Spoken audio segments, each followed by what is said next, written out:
মানসম্মত রেণুর অভাব, আবহাওয়ার বিরূপ আচরণ আর রোগবালাইয়ের কারণে চিংড়ি উৎপাদনে এবছর ধস নামার শঙ্কা করছেন চাষিরা। তাদের দাবি, এই তিন কারণে প্রতি বছরই কমে যাচ্ছে উৎপাদনের পরিমাণ। কিন্তু এসব বিষয়ের সমাধানে কার্যকর পদক্ষেপ নেই সংশ্লিষ্ট কর্তৃপক্ষের। আরিফুল ইসলামের তথ্য চিত্রে ডেস্ক রিপোর্ট।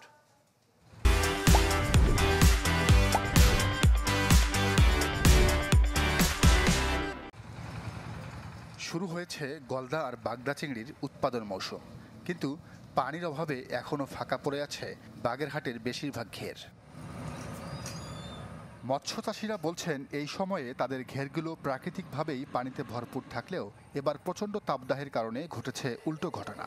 ফলে ঘেরে পোনা ছাড়তে পারছেন না তারা, আর যাও ছাড়ছেন তা মারা যাচ্ছে অতিরিক্ত গরমে। আমাগো এখানে এখন শুরুতেই মাছ ছাড়ার জায়গা তৈরির নিয়মই এখন সে মাছ তো আমরা ছাড়তেই পারতেছি না। এই ব্যাপার পানি নেই, ধান রয়েছে জমিতে, আগের যা দুইটা ছাড়েছি সেও মারা যাচ্ছে।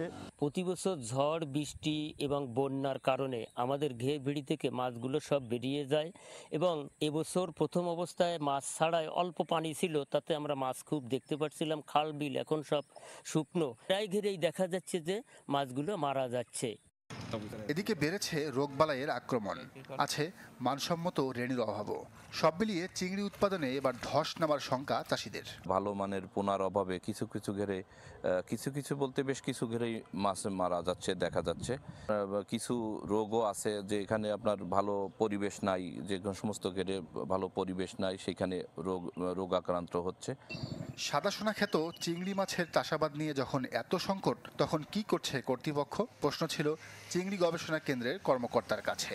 এখানে আমাদের বেশ কিছু চাষিরা আসছেন, তারা চিংড়ি নিয়ে আসছেন এবং সেই ক্ষেত্রে আমরা যেটা দেখেছি, কোনো ক্ষেত্রে আমরা রোগের লক্ষণ এখনো দেখতে পাইনি, এখনো প্রাদুর্ভাব সেভাবে শুরু হয়নি। কিন্তু আমরা যখন ওয়াটার কোয়ালিটি টেস্ট করছি, সেখানে অক্সিজেনের ঘাটতি দেখা যাচ্ছে।